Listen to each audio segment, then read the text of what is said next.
చోటు చేసుకుంది. ఒక అమ్మాయిని మైనర్ బాలికని 9వ తరగతి చదువుతున్న ఒక మైనర్ బాలికని అతి కిరాతకంగా హత్య చేయడం అనేది మనందరం కూడా చూస్తున్నాము. అక్కడ ఆల్రెడీ టీమ్స్ కూడా దాని మీద వేస్తున్నాము. ఎస్పీ గారితో నేను ఇన్ఫర్మేషన్ తెలిసిన వెంటనే ఎస్పీ గారితో నేను మాట్లాడి పొజిషన్ ఏంటని కూడా కనుక్కోవడం జరిగింది. విషయం ఏంటంటే ఏదైతే ఒక అమ్మాయి ఇంతకు ముందు ఆ అమ్మాయిని ఇబ్బంది పెట్టి పోక్సో చట్టం ద్వారా అబ్బాయి జైలు కూడా వెళ్ళాడు. మొన్న రిమాండ్ కూడా పంపించారు. మొన్న రీసెంట్ గా ఒక 15 రోజుల క్రితం అతను జైలు నుంచి బెయిల్ మీద బయటకు వచ్చాడు. వచ్చిన తర్వాత అమ్మాయిని హత్య చేయడం జరిగింది. దానికి సంబంధించి ఇంచుమించుగా 18 పేజీల వాంగ్మూలం కూడా ఇంచుమించు వాంగ్మూలం ఒక లెటర్ కూడా పెట్టున్నాడు అక్కడ. అతనైతే ఇప్పుడు మనకి పరారులో ఉన్నాడు. ఎట్టి పరిస్థితుల్లోని కూడా పోలీస్ డిపార్ట్మెంట్ అంతా కూడా సుమారుగా 8-9 బృందాలు కూడా ఏర్పాటు చేయడం జరిగింది. అన్ని బృందాలు కూడా ఈ రోజు అతనికి పట్టుకోవడానికి ప్రయత్నం కాదు, ఎట్టి పరిస్థితులు పట్టుకొని తీరుతాయి. ఎందుకంటే ఎవరు చట్టం ముందు ఎవరు కూడా తప్పించుకునే పరిస్థితికి లేదు. డెఫినెట్ గా ఎవడైతే హత్య చేశాడో అతన్ని ఇమీడియట్ గా మేము పట్టుకునే ప్రయత్నం కాదు, పట్టుకొని తీరుతాం. డిపార్ట్మెంట్ వాళ్ళకి కూడా చాలా క్లియర్ ఇన్స్ట్రక్షన్స్ వెళ్ళి చంద్రబాబు నాయుడు గారు, లోకేష్ బాబు గారు, పవన్ కళ్యాణ్ గారు కూడా దీని మీద ఆరా తీయడం జరిగింది, నాతో మాట్లాడడం జరిగింది. డెఫినెట్ గా ఎట్టి పరిస్థితుల్లోని నిందితుడు ఎవరైతే ఉన్నాడో అతి తొందరగా వీలైతే ఈ రోజు రేపట్లోనే నిందితుడిని పట్టుకుని అరెస్ట్ చేసే పరిస్థితి కొన్నిసార్లు వెనక పడుతున్నారని చెప్పేసి ఫిర్యాదు చేయడం జరిగింది. అయినా సరే పట్టించుకోలేదు.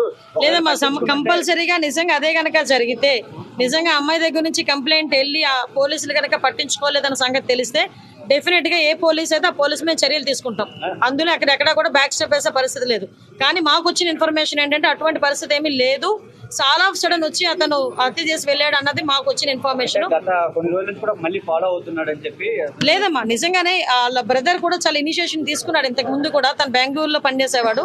ఇనిషియేషన్ తీసుకుని ఈ అబ్బాయి ఇంచుమించు 26 సంవత్సరాలు, ఆ అమ్మాయిది చూస్తే 13 సంవత్సరాల వయసు.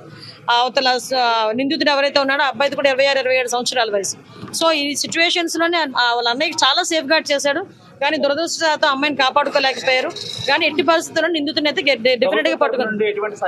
కంపల్సరీగా చంద్రబాబు నాయుడు గారితో మాట్లాడతాం. ఎటువంటి పరిస్థితుల్లో అమ్మాయి చిన్నపిల్ల, మైనర్ బాలిక, ఆ అమ్మాయికి ప్రభుత్వం నుంచి అందాల్సిన సహాయ సహకారాలన్నీ కూడా అందిస్తాం మా కుటుంబానికి.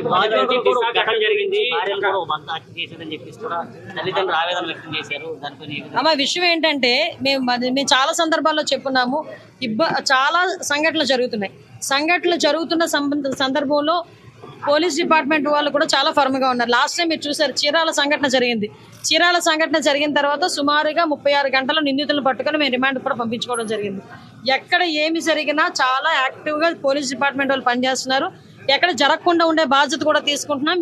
వీటన్నిటికీ కూడా మూల కారణం గాంజాయి మత్తులో చాలా మంది చేస్తున్నారు, డ్రగ్స్ మత్తులో చేస్తున్నారు. కాబట్టి వాటిని పూర్తిగా ప్రక్షాళన చేయడానికి ఒక కేబినెట్ సబ్ కమిటీని కూడా ఏర్పాటు చేసుకుని మొన్ననే మేము టాస్క్ ఫోర్స్ కూడా ఏర్పాటు చేయడానికి కూడా సిద్ధంగా ఉన్నాం. ఒక టోల్ ఫ్రీ నెంబర్ అన్ని కూడా ఏర్పాటు చేస్తాం.